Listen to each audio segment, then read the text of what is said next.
ಹಳೆಯ ಚಿನ್ನದ ಒಡವೆನ ಅಧಿಕ ಬೆಲೆಗೆ ಮಾರಬೇಕೆ? ಅಂದ್ರೆ ಆಟಿಕಾಗೆ ಕಾಲ್ ಮಾಡಿ 8880300300. Attica gold company. ರಾಜಕೀಯದ ಜಂಜಾಟ, ಏಳು ಬೀಳುಗಳ ನಡುವೆ ಅರ್ಧ ಶತಮಾನಕ್ಕೂ ಹೆಚ್ಚು ಕಾಲ ನೆರಳಿನಂತೆ ಜೊತೆಯಾದ ದಾಂಪತ್ಯವದು ಹಳ್ಳಿಯ ಸರಳ ಹೆಣ್ಣು ಮಗಳಾಗಿ ಹೆಜ್ಜೆ ಇಟ್ಟು ದೇಶದ ಪ್ರಧಾನಿ ಪತ್ನಿ ಆಗೋವರೆಗಿನ ಚೆನ್ನಮ್ಮ ಅವರ ಪ್ರಯಾಣ ಕೇವಲ ವೈಭೋಗದಾಗಿರಲಿಲ್ಲ. ಅಧಿಕಾರದ ವೈಭವ ಕರಗಿದ್ರು, ಕಾಲದ ಚಕ್ರ ಉರುಳಿದ್ರು, ಕೊನೆ ಉಸಿರಿನವರೆಗೂ ಜೊತೆಯಾಗಿ ಸಾಗ್ತಿರುವ ಈ ಮೌನ ಅನುರಾಗದ ತ್ಯಾಗದ ಕರುಣಾಜನಕ ಸ್ಟೋರಿ ಇಲ್ಲಿದೆ ನೋಡಿ. ಜೀವ ಜ್ಯೋತಿ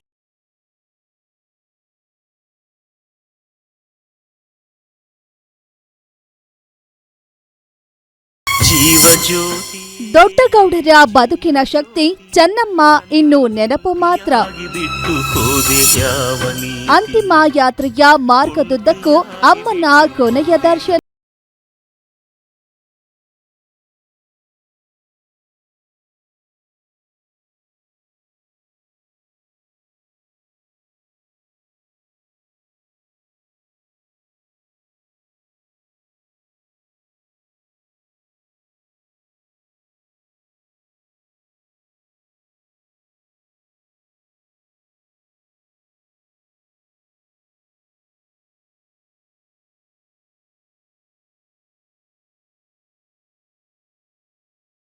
ಏಳು ದಶಕಗಳ ಕಾಲ ಹೆಜ್ಜೆಗೆ ಹೆಜ್ಜೆಯಾಗಿ ನಡೆದವರು.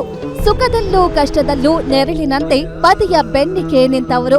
ಕನ್ನಡ ನಾಡಿನ ದೊಡ್ಡಗೌಡರ ಬದುಕಿನ ಶಕ್ತಿಯಾಗಿದ್ದ ಚೆನ್ನಮ್ಮ ಅವರು ಇಂದು ನೆನಪು ಮಾತ್ರ.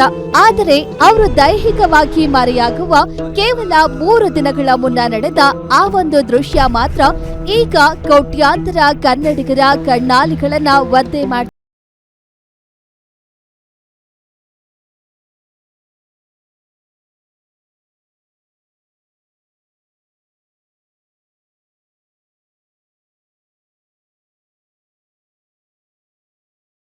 ಹೌದು, ಜೀವನದುದ್ದಕ್ಕೂ ಪತಿಯನ್ನ ಅಚ್ಚುಕಟ್ಟಾಗಿ ನೋಡ್ಕೊಂಡ ಆ ಮಾತೃಶ್ರೀ ಈಗ ಇಡೀ ನಾಡನ್ನಾಗಲಿ ಮುನ್ನಡೆದಿದ್ದಾರೆ.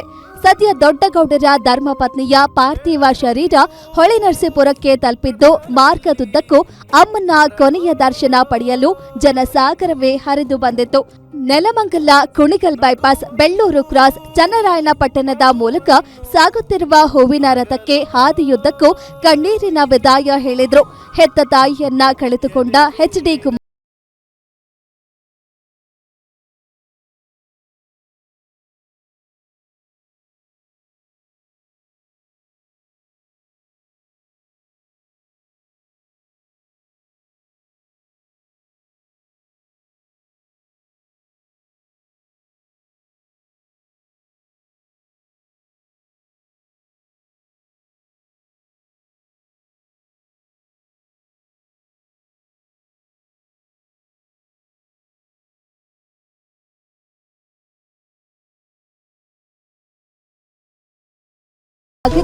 ಪೂಜ್ಯ ಮಾತೃಶ್ರೀ ಚೆನ್ನಮ್ಮ ದೇವೇಗೌಡ ಅವರ ಅಂತಿಮ ಪಯಣ ಭಾವುಕ ಕಂಬನಿಗೆ ಸಾಕ್ಷಿಯಾಗಿದೆ.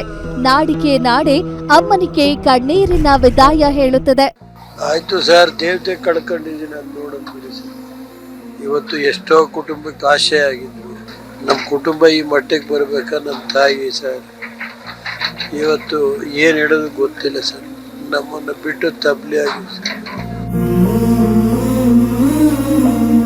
ಒಟ್ಟಾರೆ ರಾಜಕೀಯದ ದೆಹಲಿ ದರ್ಬಾರ್ನಿಂದ ಹಿಡಿದು ಹಾಸನದ ಹಳ್ಳಿಯವರೆಗೂ ದೊಡ್ಡಗೌಡರ ಬದುಕಿನ ಪ್ರತಿಯೊಂದು ಏಳು ಬೀಳುಗಳಲ್ಲೂ ಚೆನ್ನಮ್ಮ ಅವರು ಶಕ್ತಿಯಾಗಿ ನಿಂತಿದ್ರು. ವೀಲ್ ಚೇರ್ ಮೇಲೆ ಕುಳಿತು ಒಬ್ಬರಿಗೊಬ್ಬರು ಸಾಂತ್ವನ ನೀಡಿದ, ಪರಸ್ಪರ ಕೈ ಹಿಡಿದು ಬೆಚ್ಚಗೆ ಸವರಿದ ಆ ಕೊನೆಯ ಕ್ಷಣಗಳು ಇತಿಹಾಸದಲ್ಲಿ ಪ್ರೀತಿ ಮತ್ತು ನಿಷ್ಠೆಯ ಸುಂದರ ಕಾವ್ಯದಂತೆ ಉಳಿಯಲಿವೆ.